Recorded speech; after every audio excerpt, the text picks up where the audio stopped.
पिछले क्लास में मैंने आपको लिक्विड स्टेट के बारे में आइडिया दिया। लिक्विड स्टेट के मॉलिक्यूल के भी काइनेटिक एनर्जी टेम्परेचर पे ही डिपेंडेंट है। टेम्परेचर बढ़ेगा तो काइनेटिक एनर्जी बढ़ेगा, टेम्परेचर घटेगा तो काइनेटिक एनर्जी घटेगा। At a particular temperature T, any liquid in a closed vessel comes to the equilibrium point, which is called phase equilibrium.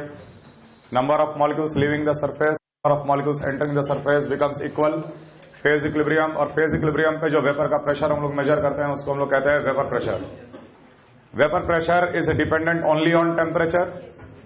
Temperature बढ़ेगा तो वेपर प्रेशर बढ़ेगा, टेम्परेचर घटेगा तो वेपर प्रेशर घटेगा। ये अभी के लिए याद रखना, ऐसे हम डिराइव कर देंगे इसको। Temperature dependence of vapour pressure है ना, temperature dependence of vapour pressure. As temperature increases vapour pressure increases, but temperature decreases vapour pressure decreases. फिर हम एक कंसेप्ट दिए थे आपको केमिकल पोटेंशियल का। Chemical potential is nothing but free energy of a molecule. Liquid का molecule, vapour का molecule, दोनों का अपना एक टेंडेंसी है for changing the state, liquid से वेपर या वेपर से लिक्विड। ये टेंडेंसी मैक्सिमम कब होता है? जब वो प्योर कंडीशन में होते। मैक्सिमम तब होता है जब वो प्योर कंडीशन में होते, जब उसका मोल फ्रैक्शन 1 बोलेंगे। प्योर लिक्विड का tendency to change the state is maximum. और वेपर प्रेशर मेजर करते हैं हम लोग phase equilibrium. It is independent of the amount of liquid taken, it is independent of the container size, surface area etcetera. Temperature T constant, मतलब vapour pressure of liquid is always constant. ध्यान रखना, vapour pressure of gas नहीं बोलते कभी भी, vapour pressure of liquid बोला जाता है। We can not apply any laws of ideal gas on vapour pressure. Boyle's law apply नहीं कर सकते। टेम्परेचर भले ही कांस्टेंट है, कंटेनर का वॉल्यूम चेंज करने से वेपर प्रेशर चेंज नहीं करता। इसलिए हम लोग बॉयल्स लॉ या laws of ideal gas can not be applied on vapour pressure. Clear? Now solution. What is a solution? Note karo. It is a homogeneous mixture of two or more different substance. It is a homogeneous mixture of two or more different substance. It is a homogeneous mixture of two or more different substance. It is a homogeneous mixture of two or more different substance. Two और more different substance का homogeneous mixture. Homogeneous mixture मतलब composition will remain constant throughout the bulk. Homogeneous mixture of two और more different substance is called solution. Okay, the solution can be of liquid plus liquid, the solution can be of liquid plus solid, the solution can be of liquid plus gas, the solution can be of solid plus solid, the solution can be of gas plus gas, etc. Homogeneous mixture. Solid plus solid solution, alloy, gemstones, ये सब solid plus solid solution है। इस topic में basically हम लोग deal करेंगे ज्यादातर इन दोनों पे, और लास्ट में डील करेंगे इस पे, हेनरीज लॉ। हेनरीज लॉ सबसे लास्ट में पढ़ेंगे हम लोग। तो हम लोग डिस्कस करेंगे लिक्विड प्लस लिक्विड का सोल्यूशन, लिक्विड प्लस सॉलिड का solution. The solute will be a non volatile solute. बताए थे पिछले क्लास में, non volatile solute. Non volatile solute always remains in the solution. It never tries to change the state into solid और never tries to change the state into gas या vapour. Non volatile solute का हम लोग discussion करेंगे। Now when a solution contains only two components, when a solution contains only two components, then it is called a binary solution. Binary solution. 3 component, more component, ternary solution, etc. Binary solution, when it contains only 2 component is called binary solution. जैसे liquid A plus liquid B का solution binary solution. Solid plus एक non volatile solute का solution, sugar solution, that is a binary solution. Always remember that solution is always equal to solute plus solvent mass of solution will be always equal to mass of solution will be always equal to mass of solute plus mass of solvent, mass of solute plus mass of solvent. अगर हम लोग liquid A को liquid B में मिला दिए, liquid plus liquid B मिला के एक सोल्यूशन तैयार कर लिए which is A plus B का एक सोल्यूशन, कौन है सोल्यूट कौन है सॉल्वेंट? तो ध्यान रखना, that component which is larger in quantity is always treated in solvent. That component which is larger in quantity will be always treated as solvent. जैसे मान ले बोले 0.1 mole ethanol is mixed with 0.9 mole of water. Okay, it will be treated as solvent. Similarly, if it is 0.1 mole of water taken along with 0.9 mole of ethanol, then ethanol will be treated as solvent. और यही concept पे एक बार JEE में सवाल आ चुका है और maximum student mistake करके आए थे, क्योंकि वाटर दिमाग में बैठा रहता है कि वाटर ही सॉल्वेंट होता है. निकालना था मोलैलिटी तो पर केजी वाटर निकाल के आ गए, जबकि निकालना था पर KG ethanol. Now a solution is classified into two types. Again, ideal solution, real solution. Ideal solution, real solution. A और B का सोल्यूशन को हम लोग आइडियल सोल्यूशन कब बोलेंगे? ए और बी का सोल्यूशन को हम लोग रियल सोल्यूशन कब बोलेंगे? पहले ए और बी अलग अलग कंटेनर में रखा हुआ था और उसके बाद इसको मिक्स किया गया है. आइडियल सोल्यूशन, आइडियल सोल्यूशन का condition is delta H mixing equal to 0. मतलब दोनों लिक्विड ए और बी को मिला के जब हम सोल्यूशन तैयार किए तो there should not be any heat exchange. न तो सोल्यूशन ठंडा होना चाहिए, न तो सोल्यूशन गर्म होना चाहिए. There should not be any kind of heat exchange with the surrounding. Q is 0, delta H is 0, delta H mixing should be equal to 0, delta V mixing should be equal to 0. मतलब अगर ये V1 ml था, ये V2 ml था, तो मिलाने के बाद exactly V1 plus V2 ml होना चाहिए. It should not be less than V1 plus V2, it should not be greater than V1 plus V2. Delta V mixing should B 0, delta H mixing should B 0. और दूसरा बात, obviously delta S mixing will be a positive quantity. Mixing always increases the entropy. Delta S mixing will be always, delta S of mixing will be greater than 0. ये सब condition है ideal का. और सबसे important condition जो कि इन तीनों चीज को गवर्न करता है या तीनों उसी का रिजल्ट है, the nature in the molecules of A and A. यहां जब ए अकेला था तो ए और ए का बीच में जो भी टाइप का इंटरेक्शन था, अट्रैक्टिव, रिपल्सिव या जीरो इंटरेक्शन, जैसा भी नेचर और मैग्नीट्यूड ऑफ इंटरेक्शन था, should be equal to the nature of interaction between B and B molecule. The nature and magnitude of interaction between B and B molecule should also be equal to the nature of interaction between A and B after mixing. यही सबसे important condition है. The nature and magnitude of the interaction, the nature and magnitude of the interaction between A is equal to between B and B, and it should be equal to between A and B after mixing. तो nature of interaction और magnitude of interaction अगर same है तो ही ideal solution बनता है. जैसे मान लो हम बोले बेंजीन, यहां पे लिख रहे हैं हम कुछ example. Benzene liquid, non polar molecule, कोई चार्जेस नहीं है, मॉलिक्यूल के बीच में attractive force nearly 0, plus toluene. Toluene benzene पे CH3 लगा दिए, वो भी नॉन पोलर मॉलिक्यूल है.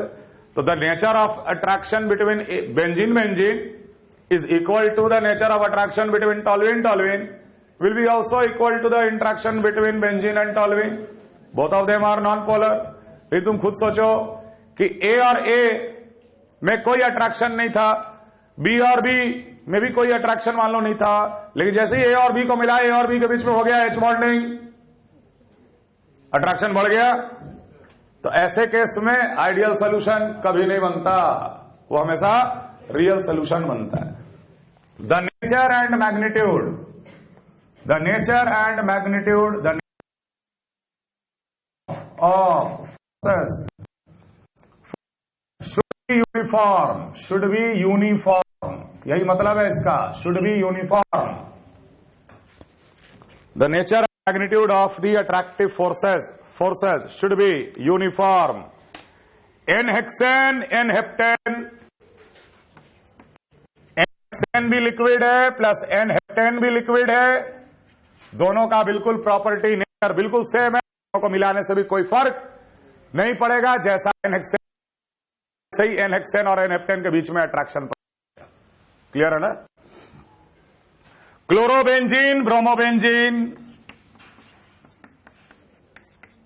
दोनों में डाइपोल मोमेंट है, लगभग बराबर डाइपोल मोमेंट है। दोनों के बीच में, दोनों को मिक्स करेंगे तब भी दोनों के बीच में उतना ही अट्रैक्टिव फोर्स होगा लगभग, जितना कि क्लोरो क्लोरो के बीच में था और ब्रोमो ब्रोमो के बीच में था। क्लोरो और bromo benzene no doubt slightly polar है, तो क्लोरो क्लोरो के बीच में, ब्रोमो ब्रोमो के बीच में भी अट्रैक्टिव होगा, और मिक्स करने के बाद क्लोरो ब्रोमो के बीच में भी अट्रैक्टिव होगा। दोनों का nature of forces will be nearly same, therefore they all form a ideal solution. ठीक, real solution, delta mixing not equal to 0, delta mixing not equal to 0, no doubt delta mixing will be greater than 0. Mixing increases the entropy change. Nature of forces between A and B will not be equal to B and B and not be equal to between A and B. मान लो A और A का बीच का attractive force, B और B का attractive force दोनों मान ले बराबर है, लेकिन यहां अट्रैक्टिव फोर्स मान ले बढ़ गया। अट्रैक्टिव फोर्स बढ़ गया तो A और B का मॉलिक्यूल पास पास आ जाएगा। अगर बहुत पास पास आ गया तो फाइनल वॉल्यूम जो है, final volume V1 plus V2 से कम हो जाएगा। अगर ए और बी के बीच में रिपल्शन बढ़ गया तो बढ़ जाएगा। जब भी मॉलिक्यूल पास पास आएंगे अट्रैक्टिव फोर्स के कारण तो पोटेंशियल एनर्जी घटेगा। Attractive force and the distance decreases, then potential energy, तो उतना एनर्जी कहां जाएगा? सराउंडिंग में। समझ आ रहा है? खैर, real solution are of 3 types. पहला, normal deviation, real solution, normal deviation real solution, जिसमें delta H mixing nearly equal to 0, delta V mixing nearly equal to 0, A का बीच का interaction nearly same, exactly same नहीं है, तो ये भी है रियल सोल्यूशन। लेकिन नॉर्मल डिविएशन मतलब कि आइडियल का प्रॉपर्टी से थोड़ा सा उसका डिविएट किया प्रॉपर्टी, बहुत ज्यादा नहीं, not exactly equal to 0 but they are nearly equal to 0। Nature of the attractive force between the moles are nearly same. Second is called positive deviation, real solution, delta H mixing greater than 0,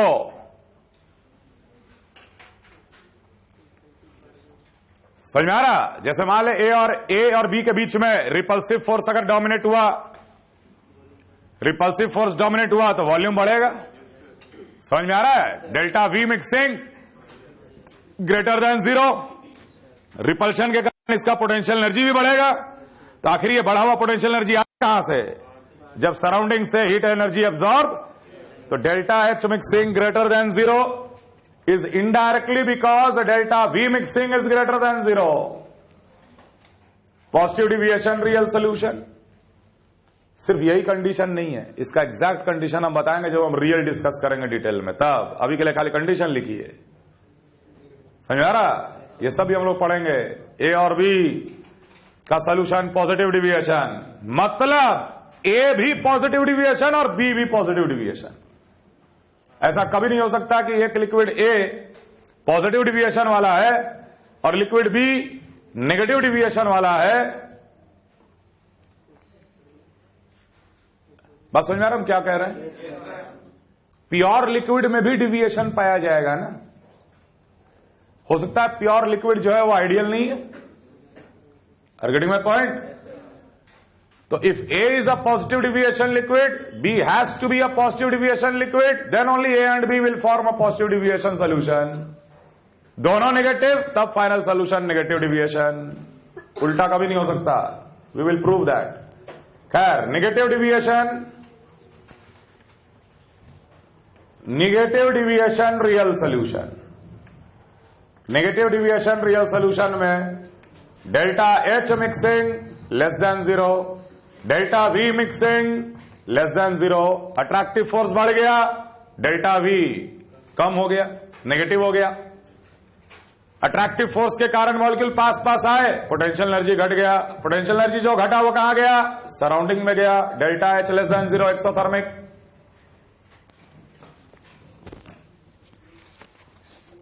इनके दो example note कर लीजिए। Positive deviation में water plus ethanol,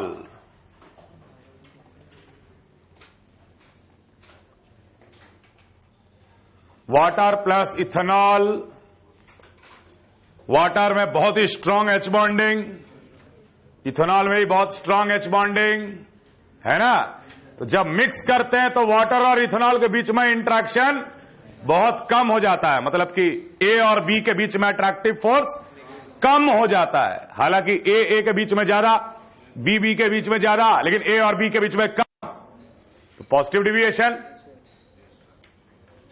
H2O से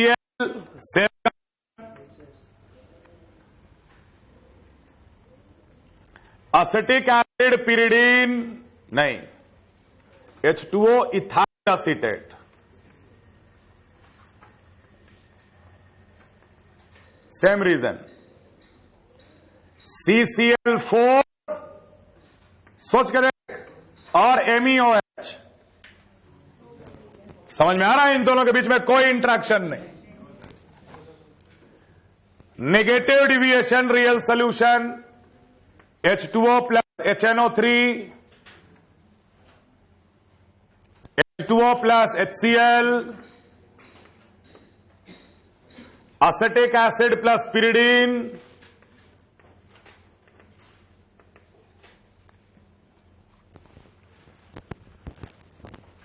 तो acid और water का interaction बहुत ही स्ट्रांग एच बॉन्डिंग। यहां भी एसिड और H2O का बीच में बहुत ही strong H bonding. Acetic acid और पिरिडीन के बीच में तो रिएक्शन ही हो जाएगा, H+ को तो कंप्लीटली गेन कर लेगा पिरिडीन का नाइट्रोजन। तो फाइनल ए और बी के बीच में अट्रैक्टिव फोर्स अगर बहुत ज्यादा बढ़ गया तो नेगेटिव डिविएशन रियल सोल्यूशन। ए के बीच में अट्रैक्टिव फोर्स घट गया, positive deviation real solution. Clear है? खैर, रियल सोल्यूशन का डिटेल में हम लोग आएंगे। यस सर, बिल्कुल। नॉर्मल वाले को हम लोग आइडियल मान के ही सवाल को सॉल्व कर देते हैं, लेकिन फिर भी नॉर्मल वाले को अलग रखा गया है एक बहुत ही इंपॉर्टेंट प्रॉपर्टी के कारण, और वो बहुत ही इंपॉर्टेंट प्रॉपर्टी तब आएगा जब हम रियल डिस्कस करेंगे। फ्रैक्शनल डिस्टिलेशन सुने हो? वो सिर्फ नॉर्मल पे ही लगता है और कहीं नहीं लगता। और क्यों लगता है वो भी देखेंगे। क्लियर? चलो, we will start ideal solutions.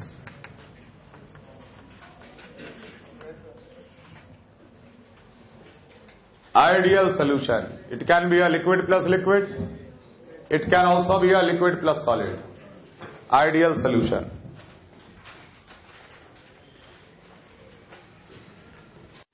All ideal solution follows Raoult's law.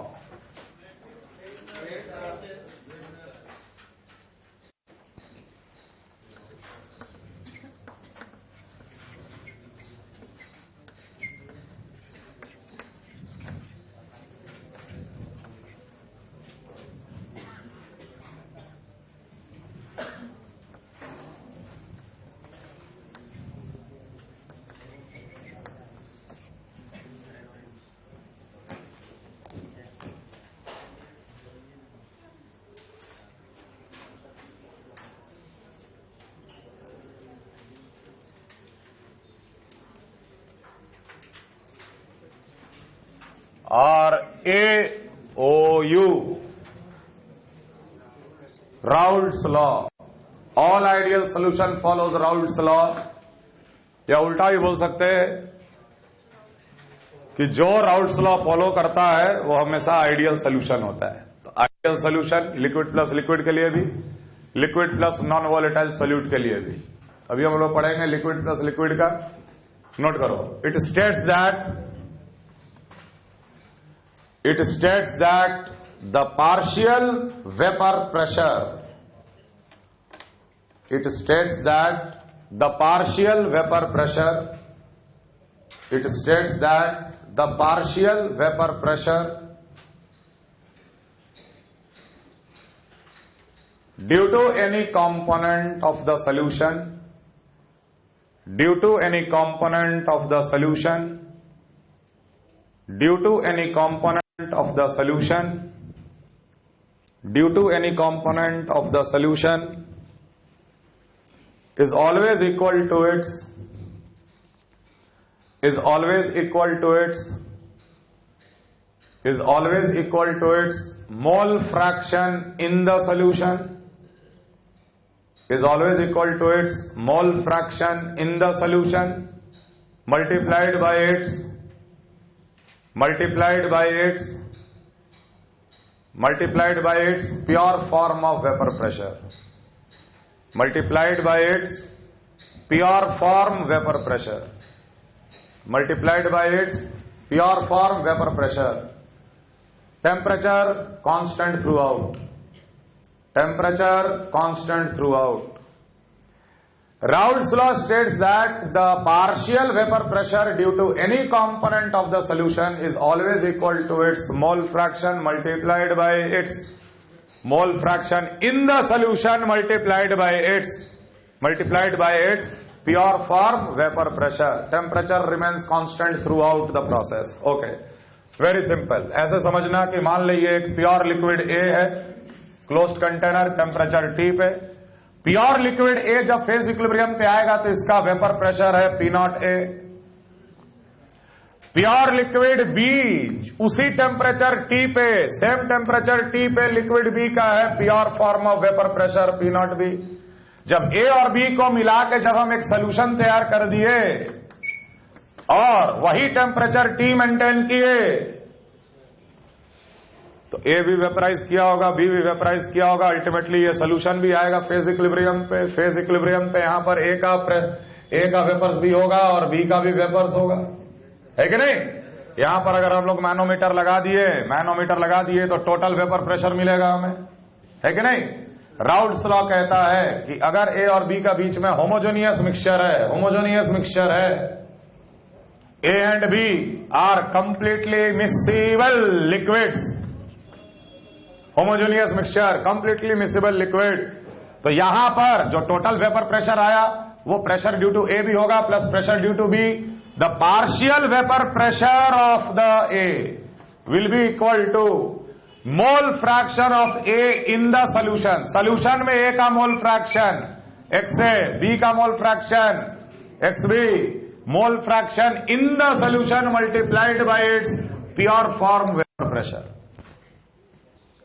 Multiplied by its pure form vapor pressure. Similarly, the partial vapor pressure of B will be equal to mole fraction of B in the solution multiplied by its pure form vapor pressure. multiplied by its pure form vapor pressure. That will be the partial pressure. That will be the partial pressure of each component. Component मतलब वो solution का जो component है.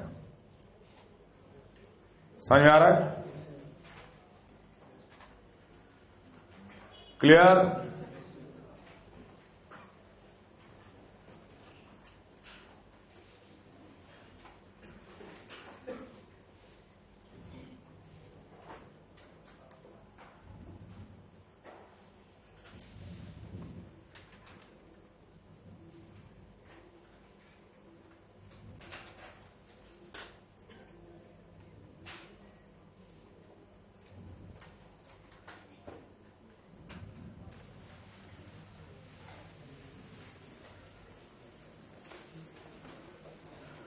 And obviously the total vapor pressure will be equal to XA into P naught A plus of XB into P naught B, because total pressure is the sum of the partial pressures. P total is partial vapor pressure of A plus partial vapor pressure of B. यहां पर total vapor pressure is P total. P total will be equal to PA plus PB. Partial vapor pressure का sum जो होगा वो total vapor pressure के बराबर होगा. Clear? Now हम लोग एक डायग्राम बनाते हैं जिसको हम लोग कहते हैं vapour pressure composition diagram. Vapour pressure composition. Composition हमेशा मोल फ्रैक्शन में होता है. Vapour pressure composition diagram. Vapour pressure composition diagram. Vapour pressure composition diagram basically इस तरीके का रहेगा. X axis composition, Y axis is vapor pressure. Let A is more volatile than B. Let A is more volatile than B. Volatility का क्या criteria होना चाहिए? कौन सा लिक्विड को हम ज्यादा वॉलेटाइल बोलेंगे, कौन सा लिक्विड को हम कम वॉलेटाइल बोलेंगे? तो अगर दो लिक्विड लिया गया, दोनों लिक्विड सेम टेम्परेचर पे लिया गया, जिसका वेपर प्रेशर ज्यादा मिला वो ज्यादा वॉलेटाइल है और जिसका वेपर प्रेशर कम मिला वो कम वॉलेटाइल है. एक बात ध्यान रखना, जो लिक्विड ज्यादा वॉलेटाइल होता है उसका वेपर को भी हम लोग आसानी से कंडेंस कर पाते हैं. More easily the liquid vaporises, more easily the vapour condensed also. समझ में आ रहा है? खैर, ऐसे समझो कि A और B को मिलाकर हमने इनफाइनाइट डिफरेंट कॉम्पोजिशन वाला सॉल्यूशन बना लिया. बना ही सकते. कोई 1 मोल 2 मोल मिला लेगा, कोई 1.5 2.5 मिला लेगा, है कि नहीं? तो अलग अलग ही मोल फ्रैक्शन आएगा ना. A और B सेम है, लेकिन A और B को यूज करके we can make infinite number of different composition of the solution using A and B. Let this is pure A. Last container is pure B. Pure A का मतलब क्या? XA is 1. If XA is 1, it implies XB is 0. तो XA is equal to 1, XB is equal to 0. दोनों same चीज बोलता है pure A. Similarly, XA is 0 and XB is 1. It always implies pure B. अगर कोई binary solution है A और B का, और उस सोल्यूशन में अगर हम बोल दिया अरे XB 0 है, प्योर A है, XB 1 है, प्योर B है, XA 0 है, प्योर B है, समझ जाएंगे, है कि नहीं? और बीच में वो सारे कंटेनर हैं जिसमें A और B का अलग अलग कॉम्पोजिशन का सोल्यूशन बनाया गया है. तो हमने सोल्यूशन ऐसा बनाया कि A का मोल फ्रैक्शन घटता 1 से कहां आ गया? 0 पे, और धीरे धीरे हम इसमें B डाल रहे, धीरे धीरे इसमें B डाल के हम सोल्यूशन तैयार कर रहे. B का मोल फ्रैक्शन 0 से घटता आ गया 1 का वैल्यू पे. उसी चीज को हम लोग प्लॉट कर देते हैं. XA is 1, XB is 0, ये पॉइंट, और यहां पर XA is 0 and XB is 1. बीच में कोई भी पॉइंट मेरे को कॉम्पोजिशन दे देगा, XA का वैल्यू बता देगा, XB का वैल्यू बता देगा. एक ही का वैल्यू काफी है क्योंकि XA प्लस XB 1 के बराबर है. Sum of the mole fraction equal to 1. Fine. A is more volatile than B, मतलब कि प्योर A का वेपर प्रेशर ज्यादा और प्योर B का वेपर प्रेशर कम. प्योर A का वेपर प्रेशर ज्यादा और प्योर बी का वेपर प्रेशर कम। आइडियल सॉल्यूशन की बात हो रही है, आइडियल। तो सीधे, और ये हो गया एक्सिस वेपर प्रेशर वाला, वेपर प्रेशर कॉम्पोजिशन डायग्राम। तो अगर हम सिर्फ ए का पार्शियल प्रेशर पे कंसंट्रेट करें, सारे कंटेनर में मैंने ए का पार्शियल प्रेशर को देखा, तो पार्शियल प्रेशर यहां पे कितना था, पी नॉट था ए का, वो धीरे धीरे धीरे धीरे घटते घटते कहां जाएगा, जीरो। और उसका घटने का तरीका क्या होगा, स्ट्रेट लाइन। ये y equal to M X है, समझ में आ रहा है। Partial pressure of A equal to x A into P naught है। लाइन का स्लोप कितना, पी ए नॉट। क्लियर। तो ए का वेपर प्रेशर बिल्कुल लीनियरली घटता घटता जीरो हो जाएगा, बी का वेपर प्रेशर बिल्कुल लीनियरली बढ़ता हुआ पी नॉट बी तक जाएगा जीरो से, because it is a linear equation. Clear है। तो ये लाइन रिप्रेजेंट करेगा P of B is equal to X of B into P naught B. This will represent P of A is equal to x A into P naught ए।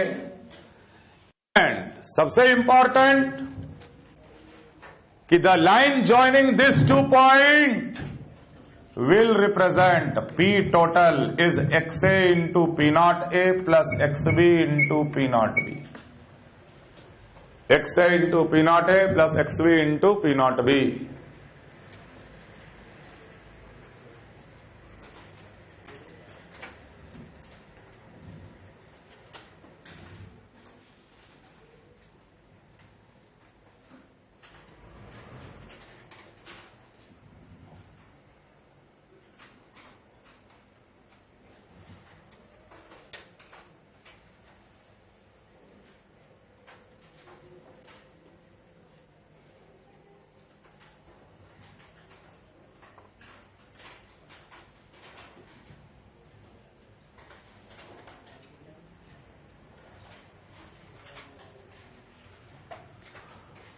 और ये भी हम लोग इसको प्रूफ कर सकते हैं। Basically we can say that P total is XA into P naught A plus XB into P naught B.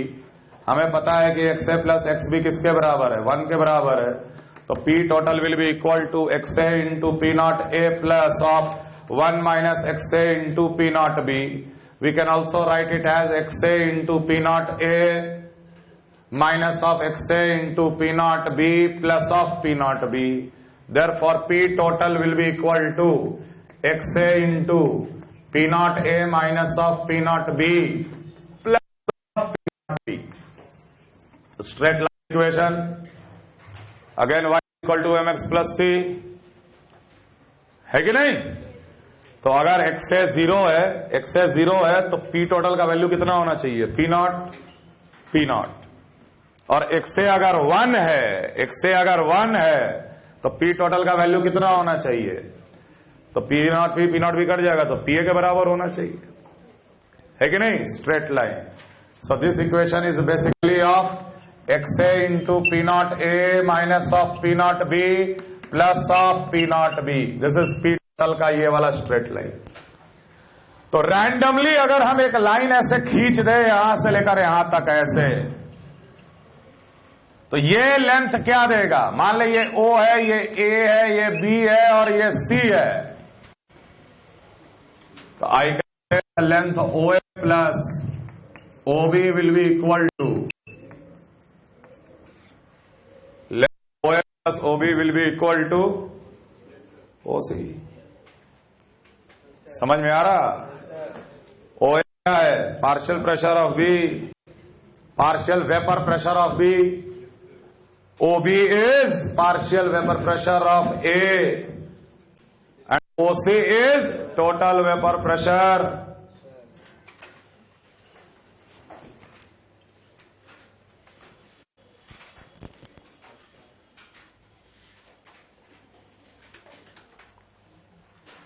Vapor pressure composition diagram of ideal solution is always a straight line.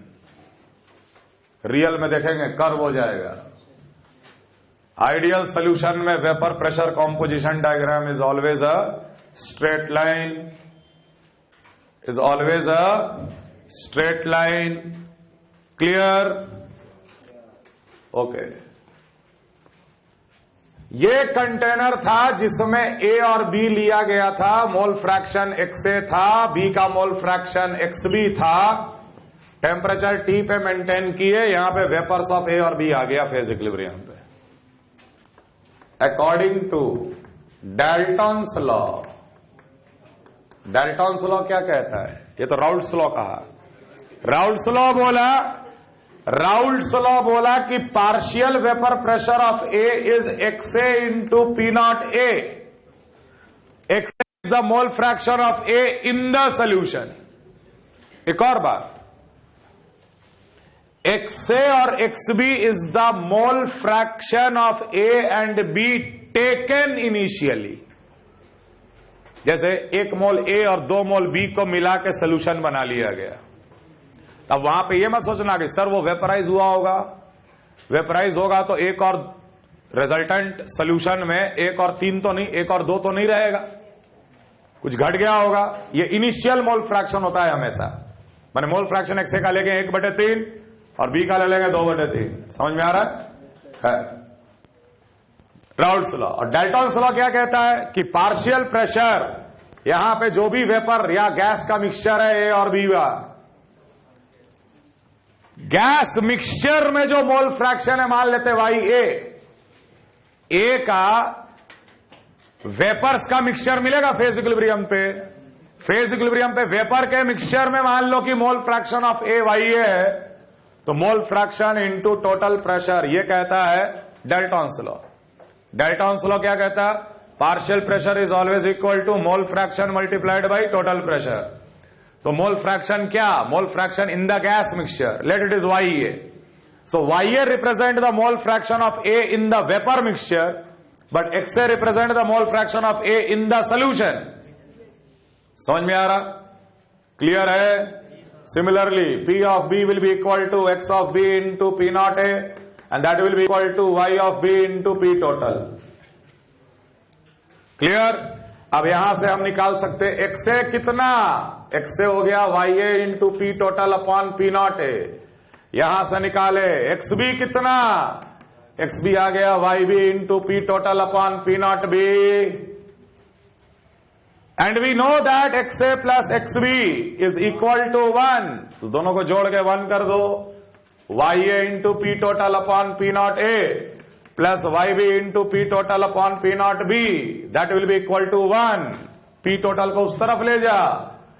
1 upon P total is always equal to YA upon P naught A plus YB upon P not B। Second important equation, the vapor pressure total in terms of mole fraction in the vapor state.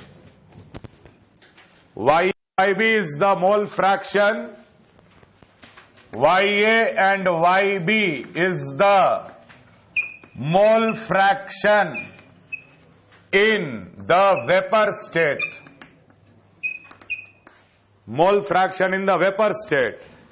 But XA, XB are the mole fraction in the solution state. तो ये दोनों expression, ये और वो last वाला, आप direct इस्तेमाल कर सकते हैं। जैसा सवाल उस हिसाब से।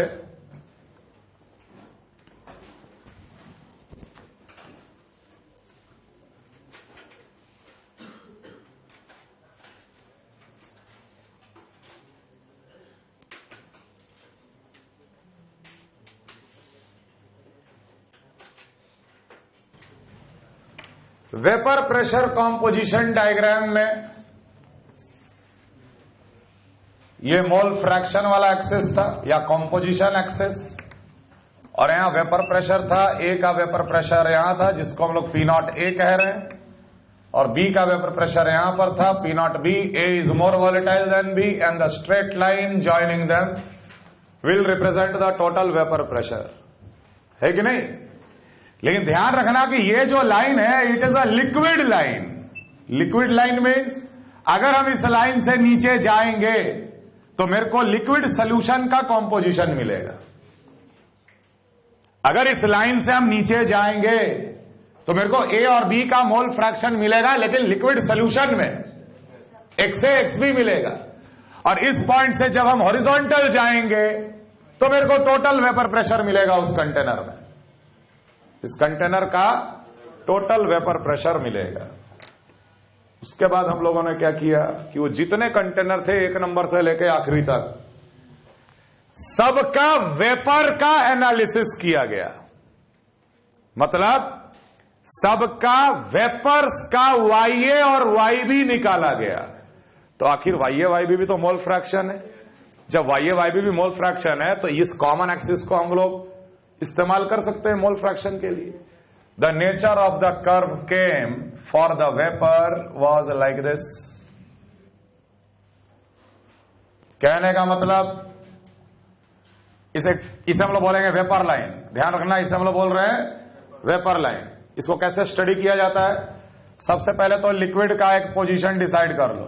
यह लिक्विड का पोजीशन हो गया, लिक्विड लाइन पे एक पॉइंट ले लिए, ठीक है। जैसे ही हम नीचे आए तो मेरे को यहां पर क्या मिला, एक्स ए मिला और एक्स बी मिला, ठीक। और वैसे ही जैसे ही हम लोग एक हॉरिजॉन्टल लाइन खींचे तो हॉरिजॉन्टल लाइन खींचने से मेरे को मिला total vapour pressure of that particular solution. That particular solution का क्या मिला मेरे को? Vapour total pressure. समझ में आ रहा है? और ये हॉरिजॉन्टल लाइन इस येलो लाइन को कट किया, जहां येलो लाइन को कट किया, मतलब कि भाई ये वेपर का ही तो ये प्रेशर है ना। मतलब कि ये जो लिक्विड था वो इस वेपर के साथ इक्विलिब्रियम मेंटेन किया हुआ है, और पी टोटल वेपर प्रेशर है, उसका टोटल वेपर प्रेशर। वहां से नीचे आओ तो आपको मिलेगा YA YB। मतलब ये सोल्यूशन अगर जो हम लेंगे जिसमें मोल फ्रैक्शन XA XB था, closed container, temperature T, equilibrium maintain, यहां पर YA YB होगा, A और B का वेपर, ये YA YB यहां मिला है। समझ में आ रहा? अब एक चीज समझना, यहां था XA1 XB0, तभी तो pure A, XA0 XB1 pure B। तो यहीं पर है YA1 और YB0। समझ में आ रहा है? अरे प्योर A का वेपर में भी तो सिर्फ A ही होगा। यस सर, YA0 YB भी 1 यहीं पर है।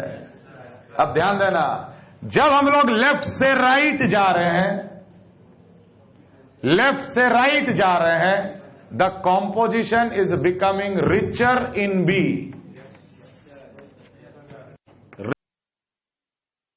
बी राइट से left, it is becoming richer in A. आखिर ये येलो लाइन क्यों आया, ऐसे क्यों नहीं आया? ये भी सोचने वाली बात है। Because A is more volatile than B. Vaporise होगा सोल्यूशन तो ए ज्यादा निकलेगा, बी कम निकलेगा। ए ज्यादा निकलेगा और बी कम निकलेगा।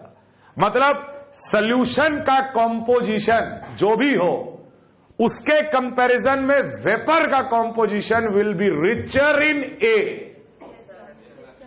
What ever is the solution composition.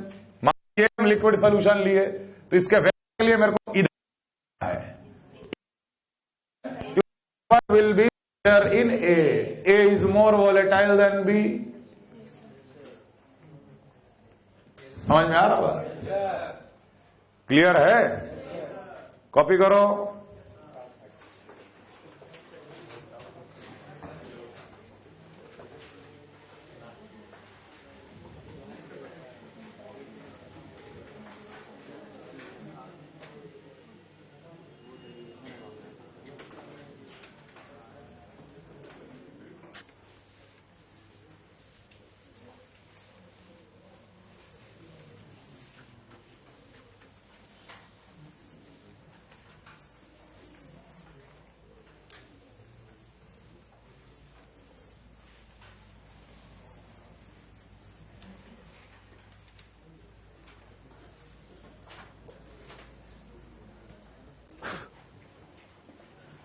मान लो ये vapours of A plus vapours of B का एक मिक्सचर है,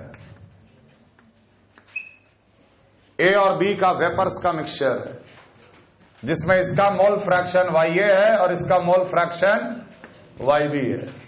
let this vapour is completely condensed, let this vapour is completely condensed, condense कर दिए तो ए और बी का एक सोल्यूशन तैयार हो गया। तो यार उस सोल्यूशन में बी का मोल फ्रैक्शन कितना होगा? वेपर को अगर हम कंप्लीट कंडेंस कर दिए तो सोल्यूशन में ए और बी का मोल फ्रैक्शन कितना होगा भाई? भाई हम पूछ रहे हैं कि यहां पर अब एक्स का वैल्यू कितना, समझ में आ रहा है? Vapor composition is equal to liquid composition on complete condensation.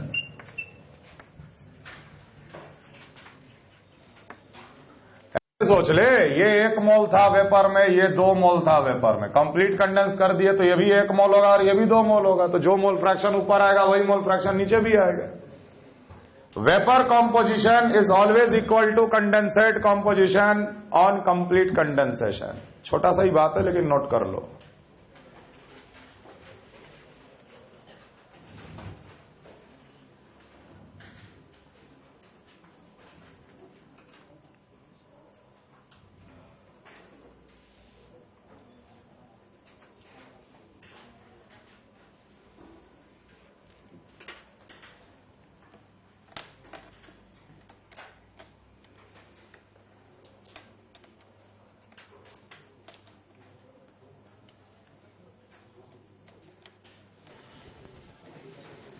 सवाल लिखिए, vapour pressure of A liquid and B liquid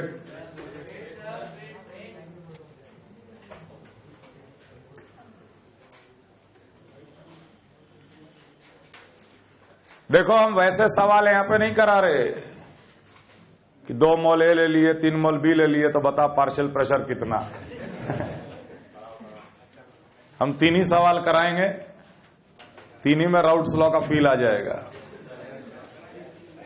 vapour pressure of A liquid and B liquid at 50 degree centigrade,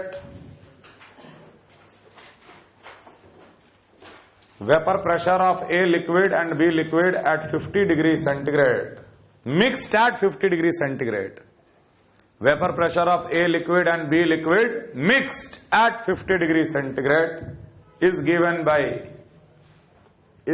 by P total is equal to 179 into XA plus of 92 mm Hg.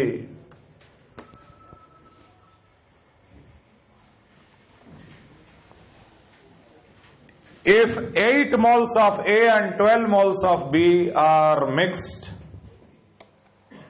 if 8 moles of A and 12 moles of B, if 8 moles of A and 12 moles of B, if 8 moles of A and 12 moles of B are mixed at 50 degree centigrade in a container 1, in a container number 1 दे देना उसको, in a container 1,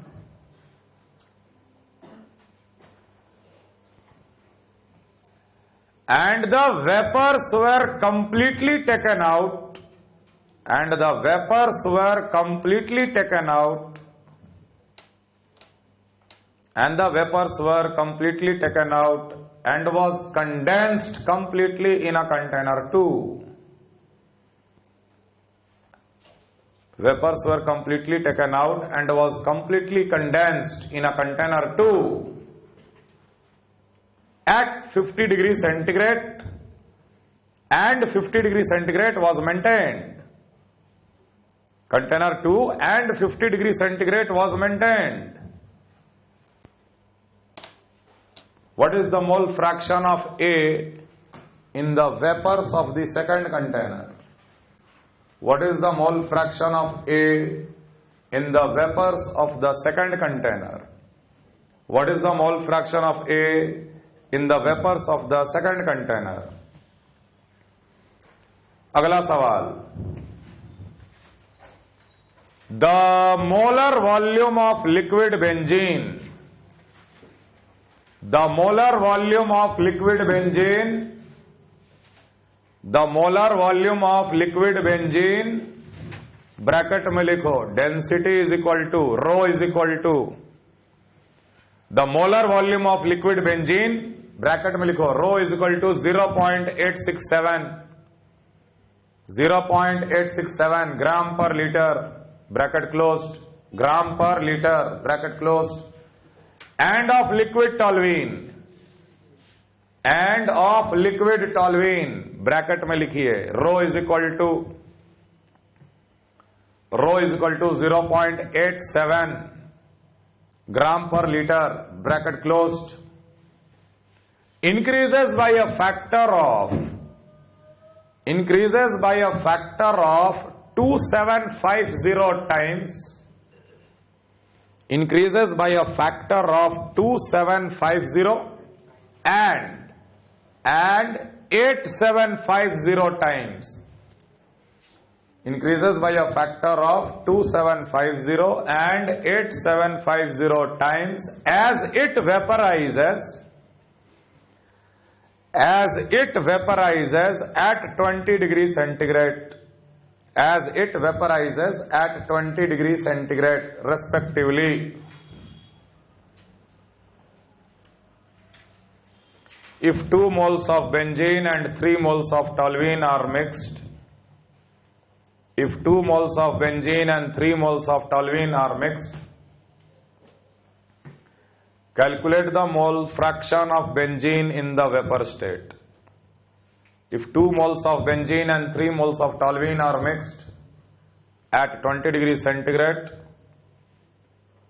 calculate the mole fraction of benzene in the vapor state. तीसरा सवाल,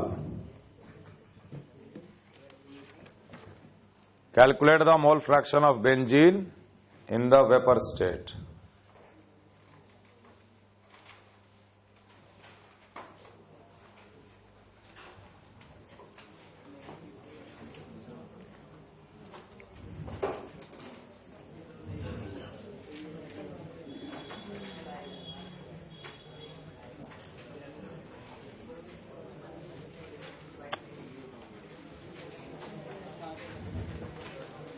तीसरा सवाल,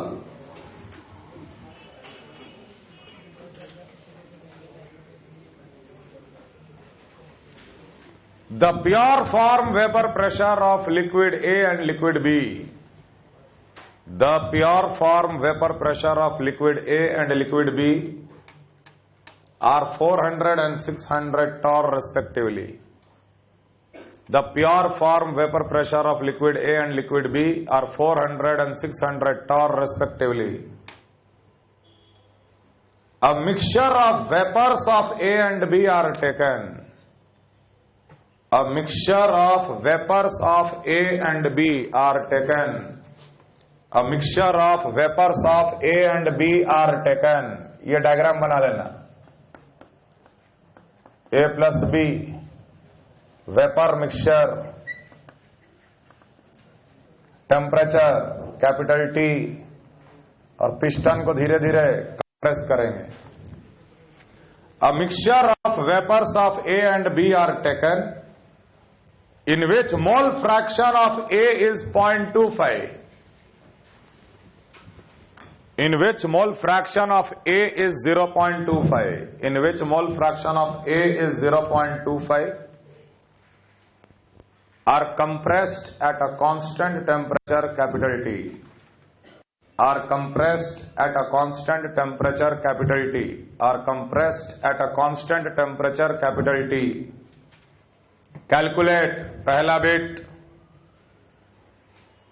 calculate first bit. The composition of the first drop of condensate, the composition of the first drop of condensate. Second bit, the total pressure at which first drop gets formed.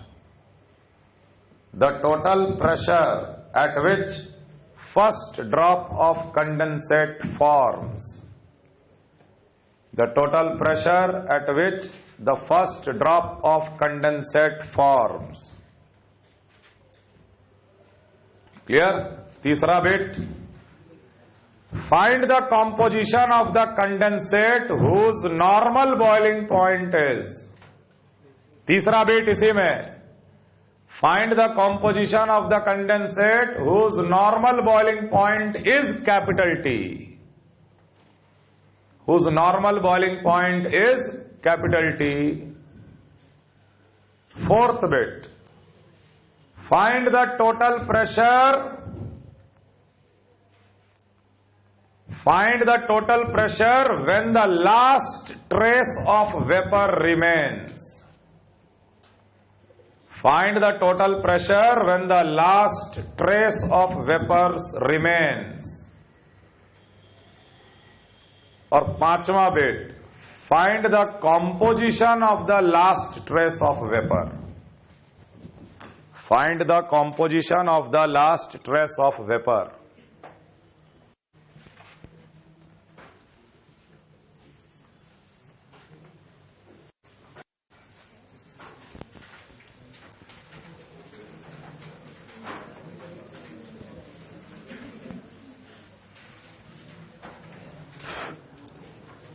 और एक और type का सवाल जो बनता है कि भाई एक सोल्यूशन है जो इतना परसेंट बाई मास ए है, एक का वेपर प्रेशर दे दिए, दूसरा हो, तो सिंपल मोल कंसेप्ट लगा के कर लोगे ना। समझ में आ रहा है? ए और बी का मोल फ्रैक्शन ही तो चाहिए, तो परसेंट बाई मास से मोल फ्रैक्शन नहीं निकल जाएगा। लेट द सोल्यूशन इज 100 ग्राम। याद आ रहा मोल? कंसंट्रेशन टर्म्स, वो कंसंट्रेशन टर्म्स रिवाइज कर लेना इस टॉपिक के लिए, दोबारा थोड़ी पढ़ाएंगे। Molality, molarity, percent by mass, mole fraction. Clear? करो पहला सवाल।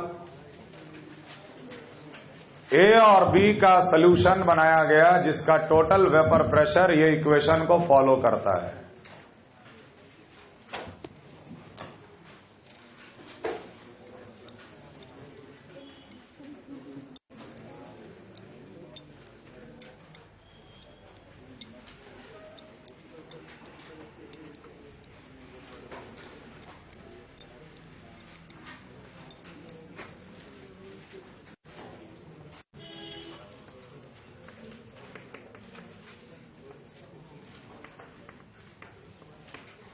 $50 डिग्री सेंटीग्रेड पे 50 ही है ना। बी का सोल्यूशन बनाया गया जिसका टोटल वेपर प्रेशर ये इक्वेशन को फॉलो करता है। तो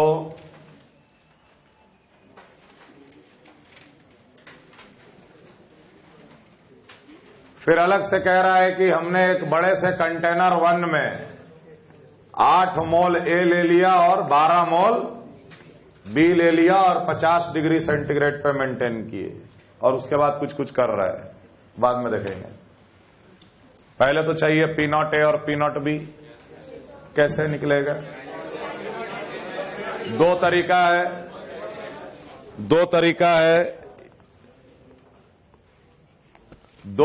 है, या तो आप कंपेयर कर लें, है ना। आपको तो पता ही है कि P total is equal to x A into P naught A minus of P naught B plus of P naught B. ये थोड़ा अल्टीमेट तरीका है। एक सबसे बढ़िया तरीका है, इफ एक्स ए इज 1 मतलब प्योर ए,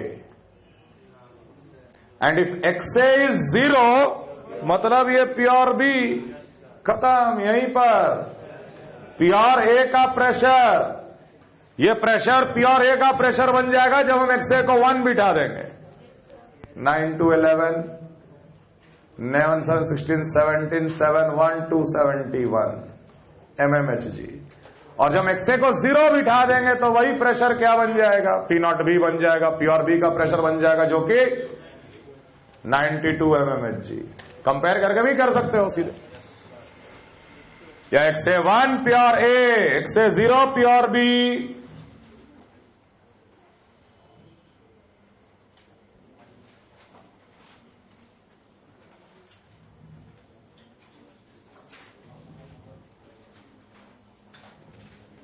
अब क्या किया जाए?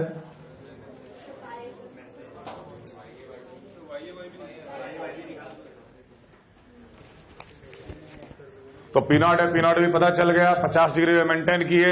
If all the vapours here was taken out and it was condensed in a second container, condense कर दिए और उसको भी 50 डिग्री पे मेंटेन किए, तो कंटेनर, सेकंड कंटेनर में ए का मोल फ्रैक्शन कितना है, यहां पर हमको वाई बताना है। क्लियर? तो वही दोनों इक्वेशन का हम लोग इस्तेमाल करेंगे। सबसे पहले तो हम लोग लिखेंगे P total will be equal to 8 12 20, 8/20, 2/5, 2/5 into P0 A plus 3/5 into P0 B। P0 A P0 B पता चल गया, तो यहां पर आपको P total पता चल जाएगा। अब इसी P total का इस्तेमाल करते हुए 1/P total will be equal to YA upon P0 A plus YB upon P0 B। ये इक्वेशन YB को लिख लो 1 minus of YA। P total पता है, P0 A P0 भी पता है, यहां से आपको YA और YB दोनों पता चल जाएगा। तो ये YA YB कहां का पता चला? यहां का पता चला, YA और YB। मान ले YA आया अल्फा, YB आया बीटा, मान ले, सॉल्व करके आ गया यहां पर। अब इसके वेपर्स को निकाल कर मैंने कंडेंस कर दिया, कंडेंस कर दिया, तो यहां पर XA हो जाएगा YA के बराबर अल्फा और XB हो जाएगा, समझ में आ रहा है? यहां का XA XB YA YB के बराबर, समझ में आ रहा है? फिर टोटल प्रेशर निकाले, यहां पर P total will be equal to XA into P0 A plus XB into P0 B। समझ में आ रहा? फिर ये P total का इस्तेमाल करेंगे, 1/P total is YA upon P0 A plus 1 minus YA upon P0 B। P total पता है, YA निकलेगा, वही आंसर है। तो किसी कंटेनर से वेपर्स को निकाल के कंडेंस करना और फिर YA YB पता करना, तो आपको ये दोनों फॉर्मूला 2 बार इस्तेमाल करना पड़ेगा। क्लियर है ये सवाल? क्लियर? चलो अगला।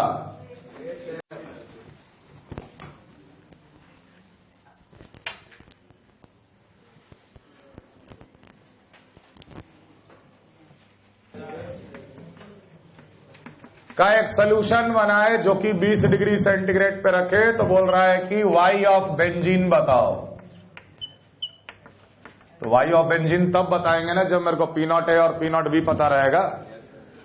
Pure form vapour pressure of benzene और pure form vapour pressure of toluene, ये पता अगर चल जाए, यही सवाल है। P total निकालेंगे और उसके बाद फिर P total 1/P total is YA upon P0 A plus YB upon P0 B। तो ये देखो दो सवाल में कि प्योर फॉर्म वेपर प्रेशर कभी कभी सवाल में डायरेक्ट दिया रहता है और कभी कभी इनडायरेक्ट दिया रहता है। जैसे इनडायरेक्ट इक्वेशन दे दिया, निकालना पड़ा, अगले सवाल में भी इनडायरेक्ट दे दिया, उसको भी निकालना पड़ेगा।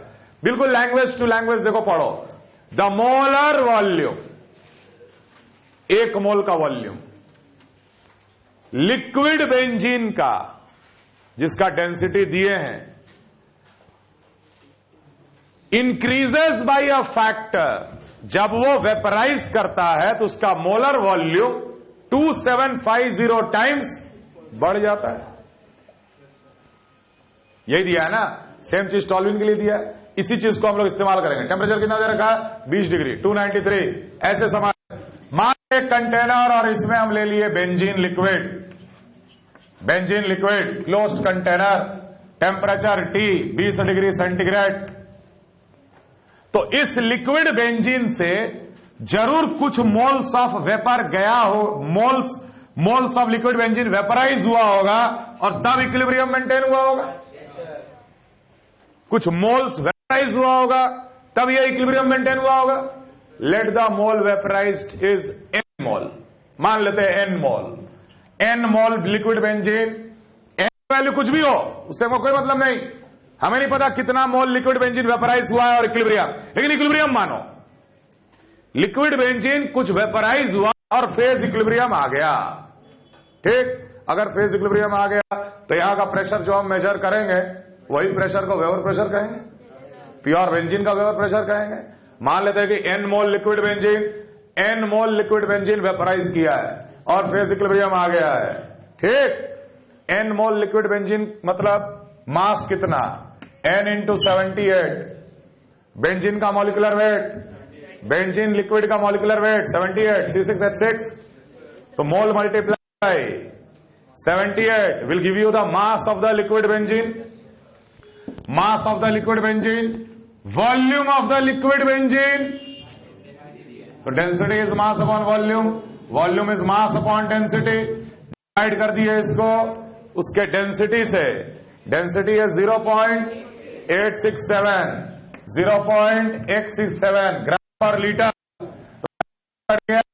ये मिला वॉल्यूम, ये वॉल्यूम किसका मिला है बेटा, बेंजीन माने कौन से फॉर्म, लिक्विड की वेपर। अरे अल्टीमेट आदमी, डेंसिटी किसका इस्तेमाल किया, लिक्विड का ना। Mass of liquid benzene divided by density of liquid benzene will give you the volume of liquid benzene.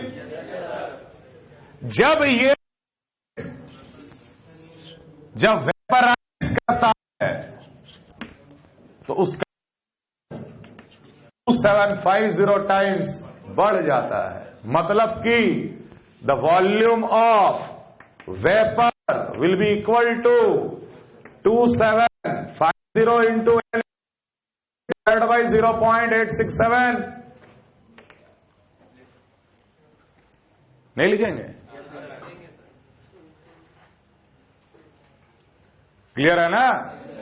तो इनडायरेक्टली मेरे को वॉल्यूम ऑफ वेपर पता चल गया, वेपर का टेम्परेचर पता है, वेपर्स के मोल भी पता है, क्योंकि अगर N mole liquid benzene vaporise किया तो एन मोल ही वेपर मिला होगा, ये एन मोल ही वेपर मिला होगा और फेज इक्विलिब्रियम पे होगा PV equal to nRT. What will be the pressure we don't know, but what is its volume, 2750 into n into 78 upon 0.867 moles of vapour, n r 0.082 into temperature 293 kelvin, n और n cut गया और जो pressure निकलेगा वो vapour का ही pressure निकलेगा और उसको हम लोग बोलेंगे vapour pressure of the pure benzene. तरीका समझ में आया। सेम वे निकालेंगे vapour pressure of pure toluene, P naught है, पी नॉट भी पता चल गया तो निकालेंगे पी टोटल राउल्ट्स लॉ से,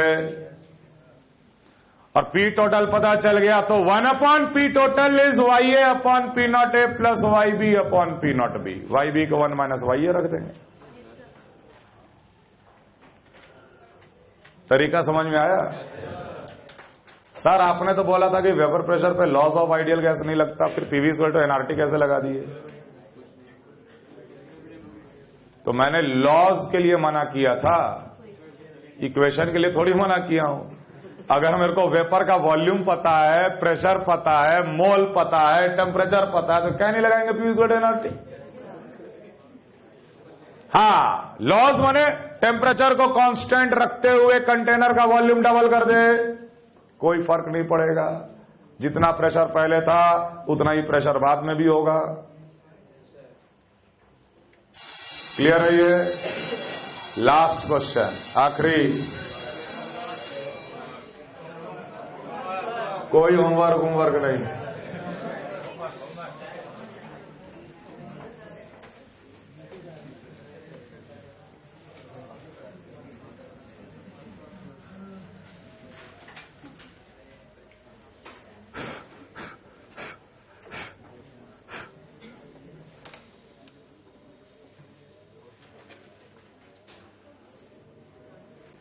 अगला सवाल भी बहुत ही अलग टाइप का अपने आप में सवाल है।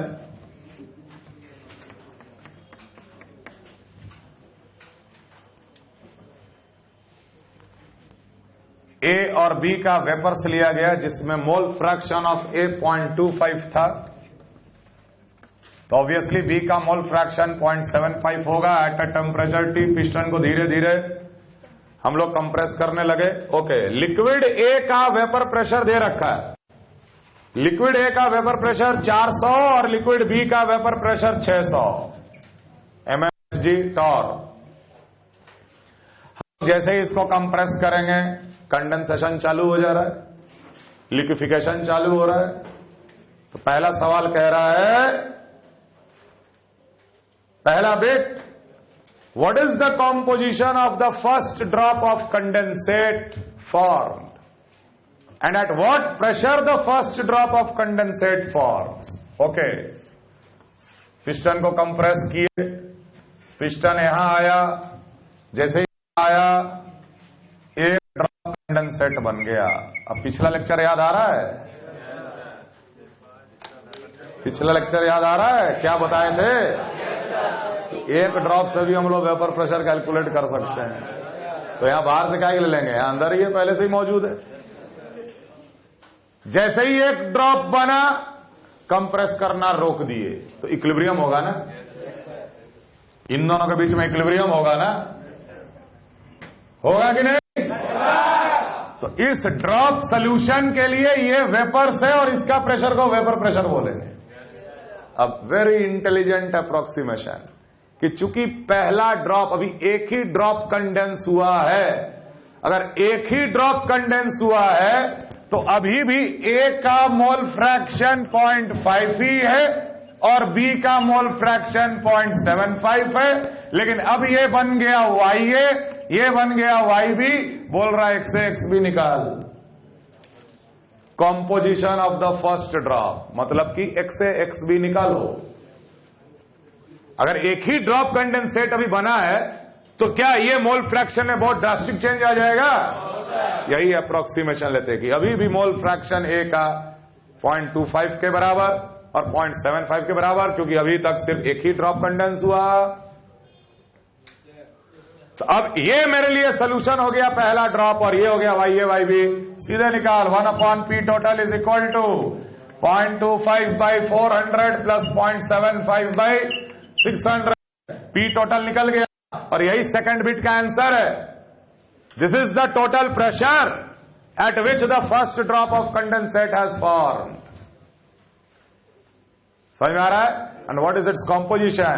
तो यह P टोटल का इस्तेमाल करो, into P naught A plus 1 minus XA into P not B। Solve करके XA निकालेंगे, XB निकालेंगे, यही निकल गया फर्स्ट ड्रॉप ऑफ कंडेंसेट का composition.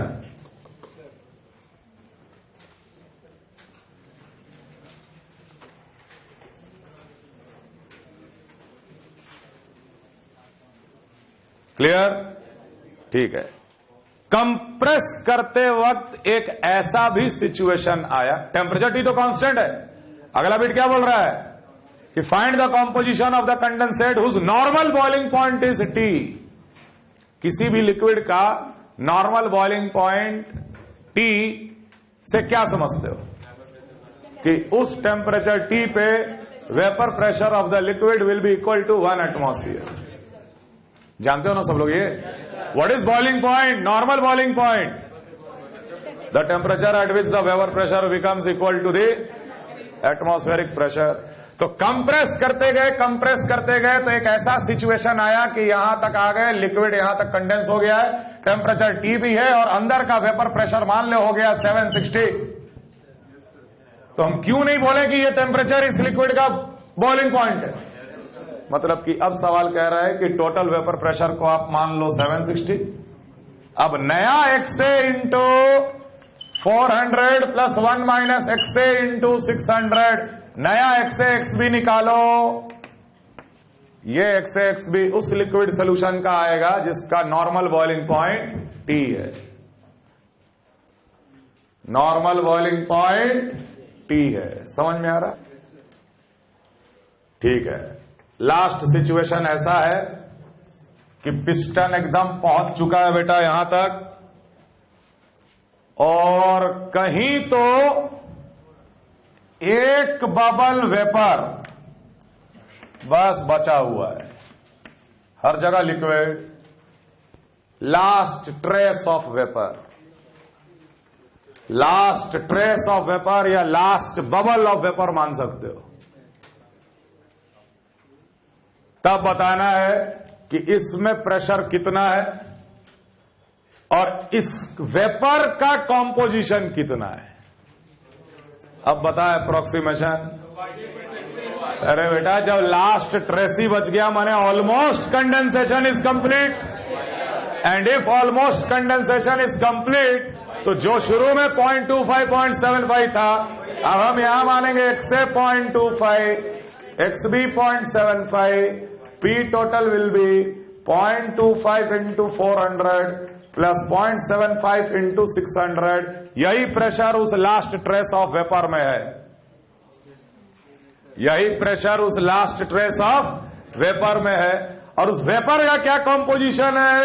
1/P total, YA/400, 1 - YA/600, YA/YB निकालो, ये निकल गया वेपर का कॉम्पोजिशन जो लास्ट ट्रेस बचा हुआ है। ध्यान रहे, ये सवाल को उल्टा भी किया जा सकता है। पिस्टन बिल्कुल रहा तक ऊपर उठाने लगे, पहला बबल बना तो बता, बॉइलिंग पॉइंट बता, लास्ट ड्रॉप बचा तब बता। समझ में आया? चलो थैंक यू।